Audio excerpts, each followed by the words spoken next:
What do you think of when you think of monsters? Perhaps abominable beings with a hunger for human flesh, or the boogeyman you used to fear as a child who hid under your bed. Those examples wouldn't be too far off since, after all, the textbook definition of the word is an imaginary creature that's typically large, ugly, and frightening. Keyword, imaginary. Sure, your average monster movie can get a good scare out of you, but it'll be alright in the end. I mean, they're not real. They're products of fiction and nothing more.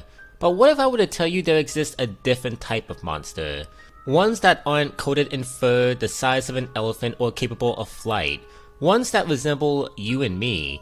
Ones that walk among us in plain sight. Monsters who may be made up of flesh and blood but are capable of things more horrifying than anything fiction can produce. These monsters scare the hell out of me. In nowhere will you find such a seamless mix of the two species of terror than in 2007's The Mist. Stephen King is nothing short of a literary genius. Over his past 63 years of writing, King has crafted some of the most intricate, well-woven horror stories I've ever seen, with some of his best work receiving the film adaptation treatment. One of his more overlooked books is his 1980 novella, The Mist. A story that director Frank Darabont has always wanted to adapt since his film career began. Eventually, he got his wish, and The Mist was released in 2007 with mixed reviews but a pretty respectable run at the box office. Yes, the title of this video does not lie. This movie is by far my favorite horror movie of all time due to a myriad of reasons that I cannot wait to get into. Before I do so, however, I highly encourage you to come back to this video after you have seen The Mist for yourself if you haven't already. The Mist is available to watch on Netflix right now, so if you have a subscription, brace yourself for 2 hours of brilliance. If you've already seen the film or you simply don't care about spoilers, which in that case, fair enough, then let's get started. The Mist tells the story of an artist named David Drayton whose trip to a supermarket to get supplies after a terrible storm goes horribly wrong when a thick mist settles outside the store, trapping all the scared customers and staff inside. After the group realizes that monstrous beings lurk in the mist, the plot shifts to our characters' desperate attempts to fortify themselves and survive. And that's it. That's the story. Have you ever heard the term less is more? Yeah, that applies here.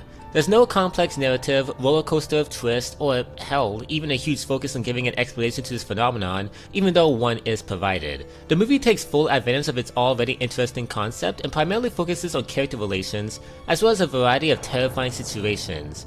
And you know, something I really have to commend this movie for is just how good its pacing is. There's not a single second of any scene that feels like it overstays its welcome, and I never got bored at any moment throughout my many rewatches. Everything flows so well together, and just when you think the state of things for these characters couldn't get any worse, it somehow always manages to, which will keep your attention glued.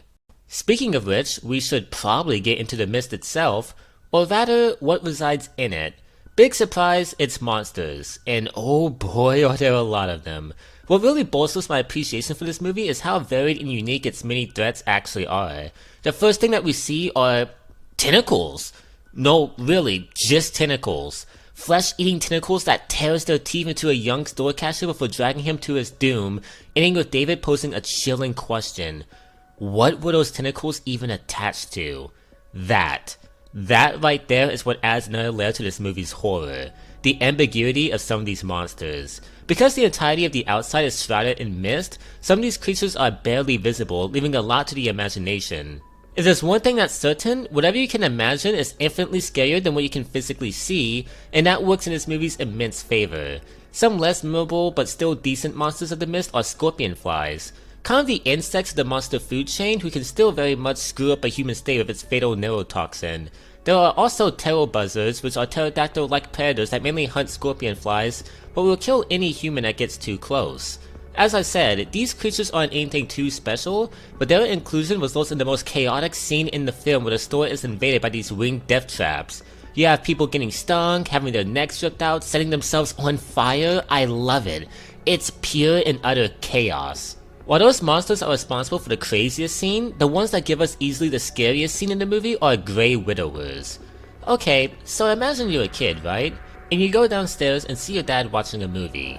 You then witness a webbed up man hatching baby spiders from his cheeks as everyone gets attacked by spiders the size of freaking dogs who shoot acidic webbing and kill 2 people, all while the webbed up man from earlier falls down and has his back shattered in a bloody mess with baby spiders pouring out by the dozens.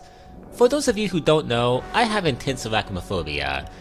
I wonder why that is. Seriously, this scene is wonderfully disturbing with its grotesque imagery, dark lighting, and huge nightmare fuel. They may be just large spiders, but their horrifying designs only add to their fear factor. Probably the most memorable creature in the mist is the arachnid lobster. Remember less is more? Yeah, that appears here too. This gargantuan monster is always cloaked behind the thickness of the mist, leaving only its base outline and sheer size seeable to the viewer. Its presence commands attention, and every time it shows up, it is truly a jaw-dropping moment. Oh, and this is what it actually looks like. We didn't know until very recently, and some things are better left alone, I guess, because, well, I guess I didn't want to sleep tonight anyways. And lastly, there is the Behemoth, a colossal monster our characters stare at in awe near the third act. This titan doesn't do anything but pass by, and honestly, it doesn't need to. The message it sends the remaining survivors is quite clear. They are, beyond a shadow of a doubt, fucked. These monsters are perfect. They have wonderful designs, lead to a lot of fear-inducing situations, and there's also a great variety of them. And want to know the fun part? These monstrosities are only what we see in the film. Who knows what else we didn't see? Now that's a scary thought. I know I'm going all over the place, but there's a reason for that. I want to drill in your head that this is, by all means, a monster movie if you've ever seen one. With things like Grey Widowers and hentai tentacles, it can be very easily assumed that what lurks in the mist is the true threat. And for the most part, that is true for a certain time. But throughout the story, you slowly realize the true threat isn't what lurks outside, but rather what resides inside.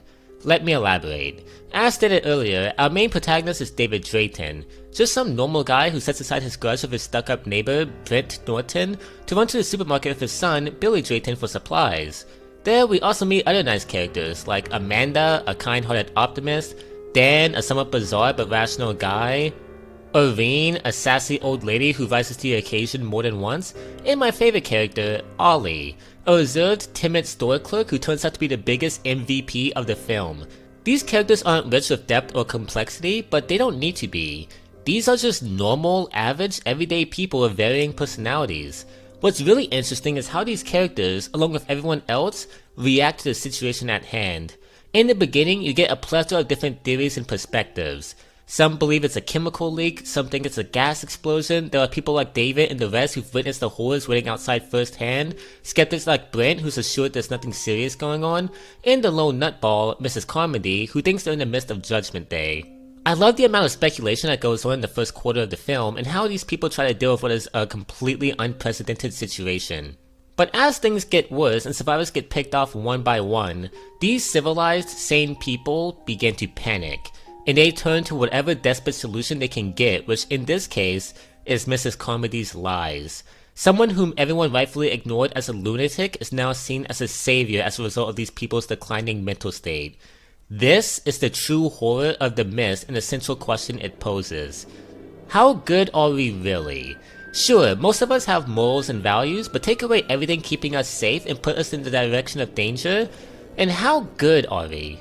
People in the supermarket gradually go from mundane to completely barbaric, with them offering human sacrifices to the monsters outside and even going as far as to try to kill a little boy.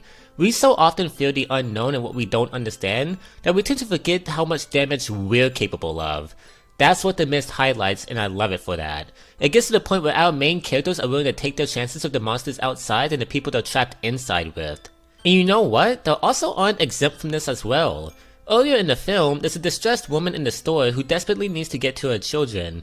She asks for any sort of help and no one moves a muscle. Everyone around her is too scared, too selfish to lend a helping hand. Something that's certainly not far-fetched since we as a species prioritize self-preservation above all else. We are selfish by nature and will likely act on our instinctive impulses when trouble arises, despite what we'd otherwise like to think. So yeah, this is still a monster movie. But the most dangerous monsters aren't what you think they would be. All of it reaches its boiling point when Ollie, my spirit animal, caps Mrs. Carmody. Thank Christ. Everyone makes a run for the car, but only David, Billy, Amanda, Dan, and Irene make it. They try to drive out of the mist, but miles later, they're out of fuel. Whatever the Arrow Project was, it completely tore through the fabric of reality, making this planet these dimensional monsters' new home. All hope is lost.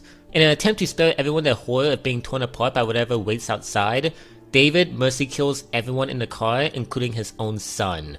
Devastated and out of bullets, David steps outside to face his gruesome death head-on. A fate that never comes. A military convoy arrives seconds after he exits the vehicle. A full-blown rescue team. Behind them, the mist is dissipating and the worst has passed. To rub salt in the wound, he sees the woman from earlier who managed to get out safely and save her children. Something David could have done with his son had he not been selfish and accompanied the woman when she needed help. He then breaks down. This ending is one of the most memorable in film history.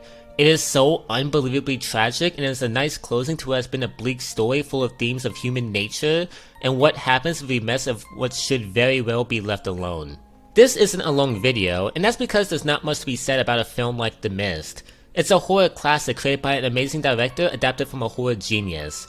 Its simplistic premise serves as a great avenue for many ideas to be explored. The monsters are wonderful when it comes to what is and isn't shown, and the state of the survivors and how they downgrade as the situation gets more dire is what makes this movie so interesting.